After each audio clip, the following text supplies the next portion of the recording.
Okay, அவங்களுக்கு பொழுது போலங்க. ஒரு மாநிலத்தை ஆளுகிற கட்சி அவங்களே ஆர்ப்பாட்டம் பண்ணிக்கிறாங்க. 48 லட்சம் கோடியில எத்தனை லட்சம் கோடி நம்ம தமிழ்நாட்டுக்கு கிடைக்குதுன்னு தான் ஒரு முதலமைச்சரும் இங்க இருக்கிற நிதியமைச்சரும் கணக்கு போட்டு பார்க்கணும். தமிழ்நாடு பேர் வரலன்னா ஏறத்தாழ 18 மாநிலங்களோட பேர் வரல.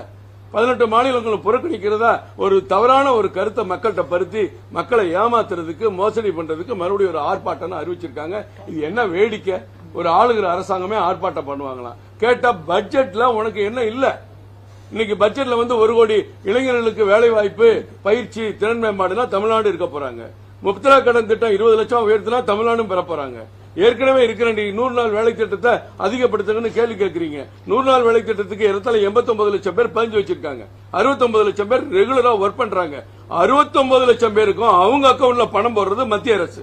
தமிழ்நாடு அரசு ஒரு பைசா கொடுக்கல. 242 ரூபாய் சம்பளம்னா மத்திய அரசு கொடுத்துட்டு இருக்கு. என்ன இல்ல இங்க முத்ரா கடன் மட்டும் இல்ல. இன்னைக்கு நீங்க எரிவாயு கனெக்ஷன் கொடுத்த 37 லட்சம் பேருக்கு மானியத்தினா மத்திய அரசு கொடுக்குது. 42 லட்சம் விவசாயிகளுக்கு 6000 ரூபாய் ஆண்டு கொடுக்குதுன்னா மத்திய அரசு கொடுக்குது. இங்க 20 கிலோ அரிசி 30 கிலோ அரிசின்னு இலவச அரிசி கொடுக்கிறோம். ஆண்டுக்கு 38 லட்சம் டன் கொடுக்கிறோம் இலவசமா. ஒரு பைசா தமிழ்நாட்டில் வாங்காம. இதெல்லாம் இல்லையா? எல்லாத்தையும் ரயில்வே திட்டங்களுக்கு திமுகவும் காங்கிரஸ் கூட்டணியும் 10 ஆண்டு ஆட்சியில் இருந்தாங்க. மொத்தம் ஒதுக்கின தொகை 5465 கோடி.